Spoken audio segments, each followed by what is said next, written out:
আমার এই নির্বাচন শেষ নির্বাচন, বয়স হয়ে গেছে, এখন আর আমার পক্ষে পরে আর নির্বাচন করা সম্ভব হবে কিনা আমি জানি না, হয়তো বা হবে না। আমরা কমিটেড, আমরা অঙ্গীকারবদ্ধ যে এই দেশে আমরা কোরআন ও সুন্নাহর বাইরে কোনো আইন আমরা করতে দেব না। এটা আমাদের কমিটমেন্ট।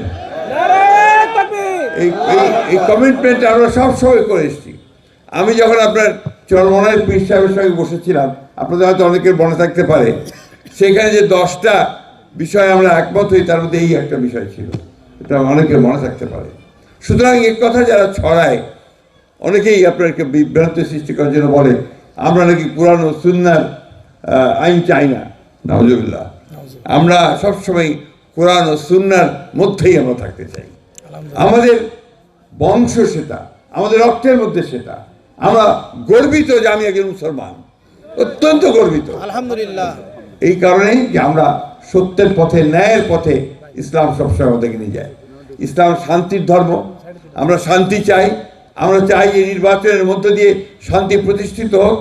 আমরা চাই যে এই নির্বাচনের মধ্য দিয়ে একটা নতুন বাংলাদেশ গড়ে উঠুক, যেখানে আমি আমার ইবাদত শান্তিতে করতে পারবো, আমার ধর্মচর্চা শান্তিতে করতে পারবো, এবং আমি আমার ভবিষ্যৎ বংশধরদের জন্য একটা সুন্দর ভবিষ্যৎ রচনা করতে পারবো। এইটাই হচ্ছে আমাদের একমাত্র লক্ষ্য। আমাদের ভাইরা, আমরা অত্যন্ত কষ্টের সঙ্গে, আমরা বেদনার সঙ্গে আমাদের ছোট ভাই, আমাদের সন্তান যে উসমান হাদি, যে আপনার প্রাণ দিয়েছে, আমরা তাকে স্মরণ করি সবসময়। আমরা আমাদের রংপুরের সাইদকে স্মরণ করি, আমরা স্মরণ করি আপনার উসমান ওয়াসিমকে, চট্টগ্রামের, যারা এই জুলাইয়ে আন্দোলনে তারা প্রাণ দিয়েছে।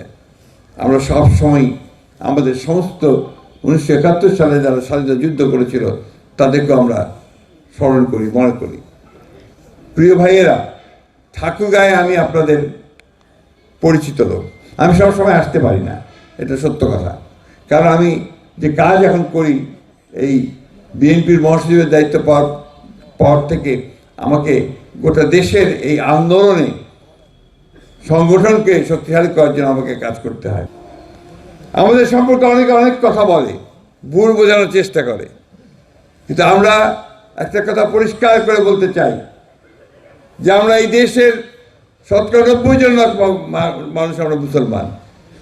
আমাদের ধর্মবোধ, আমাদের কৃষ্টি, আমাদের সংস্কৃতিকে রক্ষা করার জন্য আমরাই এখানে সবচেয়ে বেশি ভূমিকা পালন করেছি।